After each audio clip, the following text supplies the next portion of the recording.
What's going on today, guys? Good morning. I just got off the call with a prospect who is actually now my client because I was able to overcome this one objection that has two variations as well. And I hope this can help you if you're in the service-based business trying to overcome objections on the phone, because you have to be able to close on the phone if you want to make $40, $50, $60, $70,000 plus a month. You have to understand these objections, how to overcome them to get better at sales and scale faster. So what he said to me, and it comes in two variations, it was, hey, I have to talk to my partner first. This all sounds great, but I have to talk to my partner first. Or the second variation is, this sounds really great, but I got to talk to my husband. I got to talk to my wife. And here's how you overcome that objection, because that person that they're going to talk to was not on the call. They're not going to be as excited. They're not going to know the same amount of information that you just found out. And quite frankly, if they don't understand it and they weren't on the call, likelihood is 80% of the time they're going to say no, and it's going to affect that person's decision. No, God, please, no, no, no. Same thing with a partner. If your partner doesn't know about the niche or the service that I'm offering you, because you're the one who was on the phone, so you're more interested in the service than your partner. So what you have to say is this to them. This guy said to me, I got to talk to my partner first, and blah, blah, blah. I'm like, listen, man, your partner doesn't understand this, and you just told me that. So if you're going to go to your partner and talk to him about something that he doesn't understand, then how is he going to give you an informed impulse decision on that service?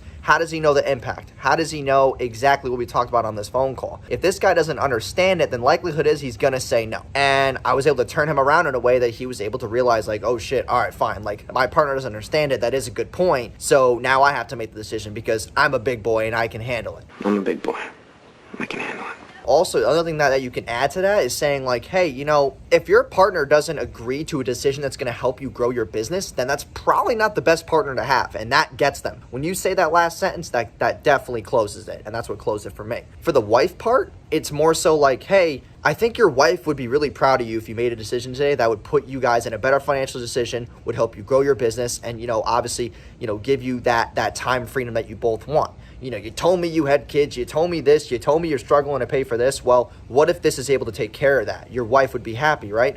And then they can answer, blah, blah, blah. Or you go the other approach of like, that's great that you want to talk to your wife, and honestly, I want to get to know her too. But if you talk to your wife about something that she wasn't here for or doesn't understand, she doesn't know how to make a decision either. And likelihood is if she doesn't understand it and she knows that she's losing money or has to pay for this service, she's not going to want to do it because she's not as excited as you. And I go again at it. I say, when you were not married and you had to get on one knee and propose to your wife, you didn't ask for her permission to do that. That was on you. Will you marry me in style? Oh, yes, Homer. Yes. And that kind of like elaboration of the actual situation gets them to go, oh shit, like that makes a lot of sense. Like that's a good analogy. So when you're able to do these things and relate it to real life and make them realize that that's a dumbass excuse, they're going to turn around and then you can close them easier. So I hope that gives, all my sales call people and just business owners in general a lot of value, because those are two objections that probably make about 40% of sales dead. So there's how you overcome them. And thanks again, and like the video below, and I'll talk to you guys tomorrow.